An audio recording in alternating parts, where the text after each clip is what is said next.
We are live. Yes. We are live for episode 30 of the Risk Reward Show presented by Risk Reward Media. My name is Chris Mercado, aka Mr. Risk. And as usual, I am joined by Mr. Reward, aka I got hang time. That's right. And we're here to help you find the upside in your career, in your business ventures, and a lot of your personal endeavors as well. So we didn't have an episode last week because it fell on Labor Day. We wish everyone a great Labor Day. It is also back to school season, so we wish everyone a safe and prosperous back to school season and academic year. And we will actually start with our usual segment, the Risk Reward Weekly Rewind. So Derek, take it away with some crypto news. Crypto. So for anybody who's new to the show, I love crypto. I'm a crypto person ever since 2017. Invested in Bitcoin, Litecoin, Chainlink, Algorand, Cardano, like all the those major ones. So I got in like pretty early. But recently there was this, I found it through Twitter. It was this post that went up that said Walmart is going to partner with Litecoin. Now, this happened around like 9:30, probably like 9:20. So literally, as this news is going, the price of Litecoin is shooting up. It literally went from about like 170 till about 230 in a matter of like minutes. And it hovered there in like in the low two range for probably like a good 45 minutes. And then literally after all of this news is breaking, you have people that are trying to find like, where is this, why are they doing this? Why are they using Litecoin? And then come to find out this was a fake news story. This was something that someone put out. You had people from Walmart saying like, hey, this is not true. We will not be working with, orgs using Litecoin on our platform. And then also you had the team from Litecoin saying the same exact thing. So for me, it was amazing to see Litecoin go up about like $60 and then go down $60 within that 1 hour off of a news story. That is one, illegal. So I hope that there are repercussions for that person. When someone manipulates the market based on outright lies like that, it makes it awful for everyone who participates in those markets, crypto or otherwise. So I hope there's some punishments laid out. Secondly, I hope that people who had Litecoin sold some, and that I'm one of those. All right, smart move, right move. So that would have been the right move, but also verifying that info, so folks who did do some quick searching to figure out if that was true. But I can't help but think about why the hell would one of the biggest brands in the world, Walmart, partner with one of the lesser coins? There's only two. It's only gonna be Bitcoin or Ethereum. So critically thinking folks out there should have been like, wait, hold up. So Walmart's gonna bypass Bitcoin, which already has like corporate adoption, and Ethereum to go to Litecoin? That should have been the biggest red flag. So if y'all got burned by that because you didn't have the sense to wonder like, why would Walmart do this for Litecoin? Then I don't know. I probably won't trust your portfolio management skills over the long term. I'll give you some quick pushback. Even though Litecoin may not be like a very popular coin, it still has a good like use case. It's basically like the coin for like the everyday use type thing, to where Bitcoin is more like a store of like value, and Ethereum is where all of these other apps are being built on. So Litecoin was like supposed to be like the currency that people can use like every day to where if you're gonna buy like chips or something like that, or you're buying like something like something from just like Walmart or something like that. It was supposed to be that type of like cryptocurrency that you can use. So when the story first broke, I mean, for me, I was like, maybe this is a smart move like for Walmart, because I mean, they're globally, like they're like globally known, and maybe this is their chance to kind of get access to like new just like markets.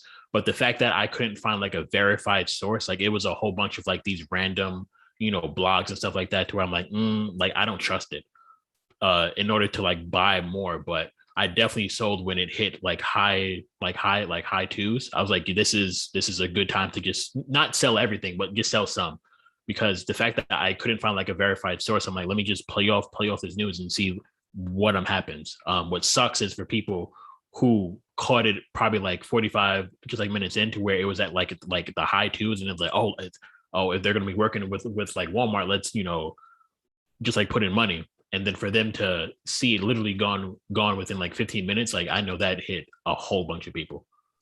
Those are the ones that are the biggest victims of this. But again, it's actually the whole system, so it makes us less likely to either jump in that market, or for those already in it, they might want to go somewhere else where this might not happen as frequently. Yeah. So there's a lot of damage done with fraud like that. I'll straight up call it fraud. I understand your point about what it's designed to do, but the early announcements regarding corporate movements related to Bitcoin was exactly that. Can't you pay for Tesla cars in Bitcoin, right? So Yeah. those are the early moves. Those, like, there aren't a whole lot of those, and again, just having some sense. Like, why would Walmart bypass a Bitcoin when that's still being adopted like really early on by companies? So in all, if you lost money in this, yo, that's on you. Wow. Wow. That's on you. Like, you need to have a little bit more rationality and reasoning behind some of the moves you were making. And also, yeah, you can trust sometimes, but you must always verify. What about you? What was something that you thought was worth speaking about this week? Yeah, for me, the big thing was NFL season opening up. Hmm. And I'm not saying this just as a sports fan or a football fan, but when we break it down to like economics and how this might affect the markets, both of us own DraftKings, right? Um, I'm looking into buying shares of Fubo TV, right? Hmm. And they're gonna have live sports, and they're gonna have a platform where you can bet. So many stocks are affected by the NFL season opening up. And when I say opening up, this also means like going to stadiums. This is the first time in a long time that rabid football fans are in stadiums. And yes, there's like a lot of joy in that. I also know that we're not at 90% vaccination rates in the country. So this might also be like a cautious week in terms of what COVID spikes might look like going forward, because these are large gatherings. Yes, they are in open spaces, but there are folks yelling at one another in close distances. Even Um, invited. yeah. So there's a lot of ramifications here. I love the sport. I'm glad to see the excitement. I have some caution regarding the health ramifications, the individual teams, how they're going to manage COVID protocols. That's super interesting to me. But it also boils down to our portfolios. So if there's any halts in like the NFL, like I'm pretty sure some of our stocks are going to get hit. Mhm. Very true. I know what we got to watch some games, but who's like your pick for this year? My homies. Mahomes. Yeah. Uh, By the way, a lot of people don't get that reference, and I believe Jalen Rose was the first one to say that. Like he says, like, "We're my homies," Mhm. regarding Pat Mahomes. It's actually an old school hip hop song. It's called "We're My Homies" by Ill Scratch.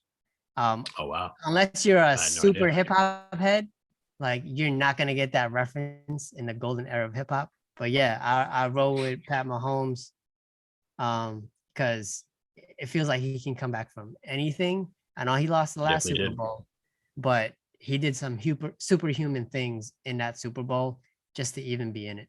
So Chiefs are my pick, but I don't have a whole bunch of loyalty to any team. How about you? Loyalty goes to the Giants, but they lost.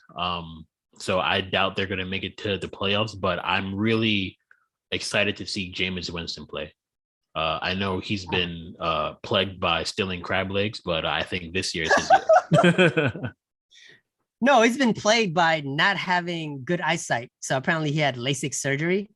And I'm like, how is That's a eyesight cheat code. not one of the first things that you fix Yeah. when you're like a quarterback? Because you have to see where you're trying to throw the ball. So that was crazy to me. But if I was an optometrist, if I was in the eye business, I would be trying to recruit Jameis Winston because he threw 5 touchdowns in that victory, and have him on a commercial saying like it was all due to LASIK surgery, Yeah. right? It was all because of like these glasses, like Yeah. whatever. Like get him as a spokesperson for any of your like your eye product businesses or eye services businesses. That's the first thing that came to my mind on the business side. But you mentioned the Giants. I'm supposed to root for the Giants. I have, but I don't trust management. And Yeah. that's a great transition to our main topic. It's part 3 of our effective management series. For part 1, we talked about building out teams. Now call out the Giants right now. I don't think you did a good job drafting, so I'm not so sure that management is good at building out teams. In part 2, we talked about effective management via building out processes. So you have your teams, you have the people in place, but now what are the processes involved so that they start to work cohesively and you get to accomplish your goals? And then for today's episode, we're getting to our final part, which is evaluation. So after you built out the teams, after you built out processes, are they actually working? Is this the right mix of people? Do we have the right systems and mechanisms in place so that we are arriving at our goals? How close are we to getting to our goals, right? And this is all part of the evaluation process. So I'm going to start with the idea of performance reviews. So a lot of us have gone through them, right? In fact, we all went through them in school. They're called report cards. That was the first kind of evaluation process we were a part of, in a systematic way. This was a way that a teacher and also a school would display effective management, right? They would send out report cards, copies would go to parents or other stakeholders. And you saw some scores, could have been numeric, it could have been like, excellent, good, fair, or needs improvement, right? But these are all part of like the evaluation process, all forms of evaluations. And a report card is a performance review. But in the workforce, we have various ways that we do reviews. Sometimes we have like 360 performance reviews. So Derek, because you are an HR expert, I wanted to get your opinion on evaluations as a whole, but in particular performance reviews for employees and managers.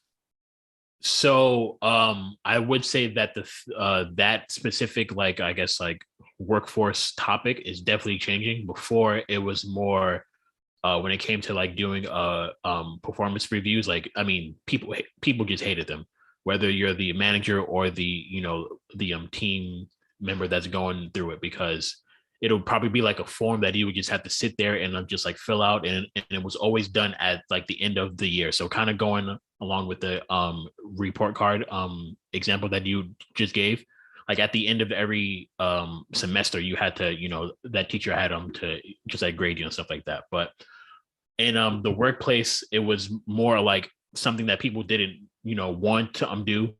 Me being in like human resources, like it was times where I was like a part of it. I'm like, this should be a moment for like the manager and the employee to kind of just like talk it out and see like what's just like what could be done, or whether things are going right, or how we can improve certain things that are happening. But I was reading this Forbes article probably like a couple of months back, and something that stood out to me is that now you have a lot. Companies are doing more of like their performance reviews are becoming more just like agile now. So they're not waiting to like that last moment or like the end of the year to do everything. Like they're having more just like check-ins, whether it be weekly, monthly. There's an essence of continuous learning that's like going on, because like within these check-ins, your manager should be asking like, hey, like how can I help you, or is there anything that you would need help on? And employees would definitely take that as like, hey, maybe I could use like a training or something like that. So that continuous learning definitely builds upon your whatever your role that you're growing into, but also that those frequent just check-ins and just being open with your manager also builds trust, to where they're able to trust you more, and just being able to kind of, I guess, get like a good judgment on how you handle certain tasks. So when that time does come of like, hey, Chris did a great job and he's been doing a great job, and these are the specific ways that like he has, I think he should get a 20% like salary boost and stuff like that. So the performance reviews are changing, and they are becoming more human now, and I think that's something that is for the better, because in like the past it was just we're just gonna sit here. And I've never met with this person before, or I never had like those frequent just like check-ins, and it was like terrible. People hated it. But I think with this more like agile I guess like guidance towards it, I think the performance reviews are going to be fruitful for both parties. We don't like bad feedback. We don't like getting it. We don't like giving it. But we do not grow if all we hear are positive, great things. No, yes, man. So critique, constructive criticism, constructive feedback, whatever you want to call it, everyone needs to hear these hard to digest news and reflections on their own performance. And the workforce has to address that head on. The value of a performance evaluation goes down if folks have the mindset of like, you know what, I don't want to hurt people's feelings. The job of a business is to make money. Full stop. It may not be the only goal, but it is at the very least goal 1A. And in order for a business to operate to the point where it generates revenue, it generates profits, you're going to need to have a system of evaluations of people and processes, so that we figure out the places that need the most improvement. And that might be, maybe we need somebody else in a certain position. So when we take into account how human it is to feel horrible about receiving or giving bad feedback, I think that's the first thing that companies need to address. But this whole evaluation process is so necessary for allocating resources. If someone's not doing a job, why are we allocating resources to pay that person? It's time to divert that to somebody else, or, replace that person, or let that person go. Or if an entire team isn't functioning well, why are we dedicating resources to that team? If a product that doesn't have much traction isn't generating a lot of revenue, or if it's a service, not much traction, not a lot of revenue, and we evaluate some of the traction, and it comes back that it's awful numbers, why are we allocating resources for it, right? So on the business side and also on the process side, within the business, this is like the main consideration. But in the worker side, the individual side, whether or not you're a manager or you're like in an early career role, evaluations give you the opportunity for more self-awareness and personal growth.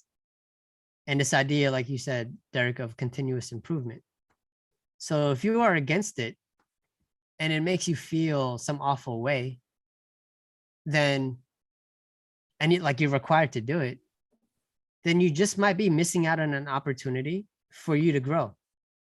Like, embrace that process, especially because it's already mandated. Like, you have to do it. You might as well find a way to get like the positive out of it. And maybe it might be, more self-awareness so that you can grow.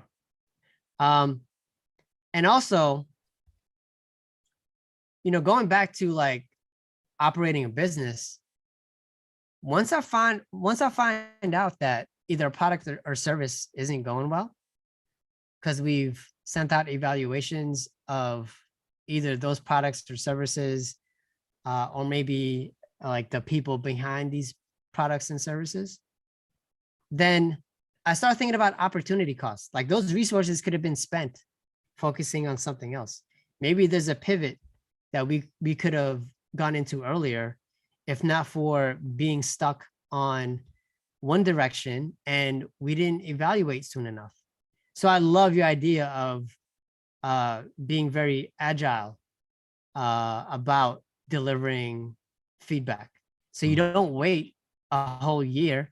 Maybe you don't even wait a quarter, right? You do this in your sprints, in your weekly sprints, right? And to have that continuous feedback, I think makes a lot of sense. So that's what I would push for as well. Yeah, the good thing is that a lot of companies are moving that way. So the days of you filling out a form to see whether if Chris was, good at his job, I feel like those days are coming to an end. But hopefully that more companies adopt like this more human approach to where, exactly with what you said, like it doesn't have to wait until the end of the year. Like, I can figure out where your roadblocks are within like week 2. So I, as like a manager, like, hey, this would, work better for you, or let's maybe, X like this strategy and try to this way now. And when you say human approach, the way I see it is it's the open and transparent version. Right? Okay. So if you have an evaluation process within your company that is open and transparent, which people want, transparent, by the way, people ask for it and then are reluctant to share some of the things that are required to be open and transparent within a company. So make sure that you are aligned with your behaviors are aligned with what you say you want, right? Because that means you have to reveal a few things that sometimes may be uncomfortable. I see a lot of movement on making sure that everybody on the team knows how much folks get paid.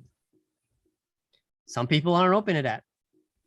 So if you're calling for openness and transparency, then that is part of your evaluation. Your salary is dependent upon it. The evaluation process is part of this like promotion game, right? If you want to be promoted, chances are the only way to get promoted is if you have stellar performance reviews.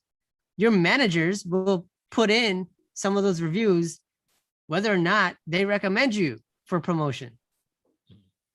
Right. So there's a lot of these biases inherent in the process. So I have two options. One is that human route where it's open and transparent. The other one is almost like a double blind experiment, right? Where it is so objective that all the feedback is laid out, and there's like this one intermediary that funnels the anonymous information and confidential information back and forth from the evaluator to the person who was evaluated. Sounds like more work for HR. I'm okay with that, but that might require more resources, right? But that might actually give you the most unbiased outcome. And if you're running a business, you want facts, and facts are objective. So getting closer to objectivity, look, I understand that it's, in many cases, it's pretty impossible to get to objectivity, but the closer you get to it, the closer you get to truth about your company and your people. And you can act on truth. It's hard to act on bias because you're going to end up being wrong, and you're going to end up with inequalities like tech being overwhelmingly Asian and white. Sounds like your tagline should be facts, no feelings. Not that it's no feelings, but it's definitely facts over feelings. Facts over feelings. Let's put that on a t-shirt. Yeah. Sell that. Let's merch your merch. Let's do that. There you go. So I think we gave some quick but hard-hitting advice on those evaluations. Look, embrace it, all of you, even if it is uncomfortable. I know that maybe I was a little bit too friendly on some evaluations in the past, where I felt like I didn't want to hurt the feelings of someone I was supervising. But then when I reflect on it, wait, that cost me a lot of stress and headache. I should have been more direct and open earlier on. And maybe I wouldn't be as stressed, and then I wouldn't have a manager calling me out on certain deliverables that didn't quite meet the goals that we had set forth. So all I had to do is actually be more honest and open. Putting aside feelings. Awesome. Yeah, I mean, I think that's a good way to wrap that one up. Right. So the another type of management is risk management. So as we go to our right move right now, our final segment of each show, where we discuss just one move that each of us have to sort of guide you for the week, I'm going to talk about some risk management. It is a theme that I've been talking about for the past few weeks. So a lot of you are investors in the stock market like Derek and I am. Some of you are investors in crypto like Derek and I am. And I'm going to throw out the idea out there of risk management, because I am Mr. Risk, in a time where in September and October, there's usually a lot of volatility in the stock market. So if you forgot what a pullback feels like, and like a real pullback, not like a 3-day pullback where you're down 2%. I'm talking about, hey, my entire portfolio is down 10% in 5 days. Yeah. Like, if you forgot what that felt like, I have a feeling that you're going to be reminded of what that feels like over the next few weeks. So what I have done is I have hedged by buying VIX calls, because generally when the market drops, those VIX calls go up. And I'm already up. I think as of this morning, I was up 40% on my VIX calls, and Okay. that's a hedge, right? Um, so that's how I've done risk management, preparing for a possible pullback, not some sort of catastrophe, but some sort of pullback. Mhm. Other people choose to sell, right, and just wait for a pullback and buy more. Other people are like, I ain't got time to waste worrying about the market day to day. I'll just let it ride. Mhm. Like whatever is cool with you, do whatever floats your boat, but you know, don't be surprised if there's a pullback. Derek, what say you? Um, Going back to the original weekly rewind with Litecoin, I was very, very proud of myself in terms of doing the research, in terms of like finding out like, hey, does this make sense? Like, why would Walmart do this? Where's like the credible source? CNBC say it? Was it on like Jim Cramer's like tweets or something, or just doing like my research. But I was like, you know what? This is a good high. I can probably sell some, just to kind of get some of like this profit. But I'm happy that I didn't buy anymore. I just sold some, and just I guess I was more proud of like the patience that I had, rather than just to automatically buy more, or just just kind of hedge, buying more Litecoin because of this like news story. I was like, you know what, it doesn't seem like it's fully there yet, so let's just sell on some profits. And I know that we spoke about like whether how do you stay in like a stock for just like long enough, or do you just, when it gets to like a certain point, you just kind of sell off. So Litecoin really hasn't gone past like that 200 mark. So I was like, you know what, let me just just sell some, and if it does go higher, then I'll sell more, because like you said, September is a time where it's like very, very dead, and there's going to be like some type of just like a pullback or something. So just proud of my like just patience and just like research of like the actual market. Before, younger Derek would have probably said, oh shit, like Litecoin's going up, buy more. But I'm like, nah, like not yet. Something doesn't seem right for this news to break out so early. And just to see the price go up that fast, I'm like, don't trust it. But I definitely sold some. So that sounds like maturity, good risk management, and good portfolio management to me. So kudos to you. Appreciate that. Yeah, it's a learning process, everyone. Yeah. So do you have any other right moves right now, or is that the main focus? Main focus was that. Just I guess with that being said, just trust your like yourself in terms of like what you're learning. Uh and definitely you'll see the growth within like whatever you're doing. Because just like I said before, younger me would have probably loaded the truck up on like that news story there. But now more seasoned, aka I've lost money before, Derek now is like, you know what, let's wait and see what this really is. All right. So look at that. Episode number 30 wrapped up, doing risk and reward after dark, right? Giving you all insights on everything from Litecoin to effective management. Again, we're going to continue our show. We hope you follow, like, comment on YouTube. And again, we have bigger plans for this. We're maintaining consistency. We thank you all for consuming the content, asking us questions, comments.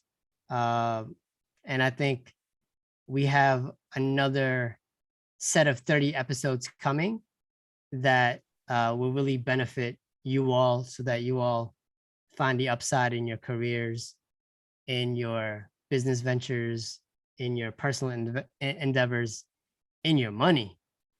So let's keep the momentum going for another 30. Thank you, Derek, for partnering with me and starting this for these 30 episodes. No need to say thank you. This is something that we both wanted to do, and I'm happy that we had that phone call. Yeah. That started it all. We love this. So we're gonna keep going, and we're gonna keep helping y'all. So yes, thanks for your commitment to the show. The audience, thanks for your commitment to the show. And we'll Awesome. see you all next time. See you guys next Monday, week.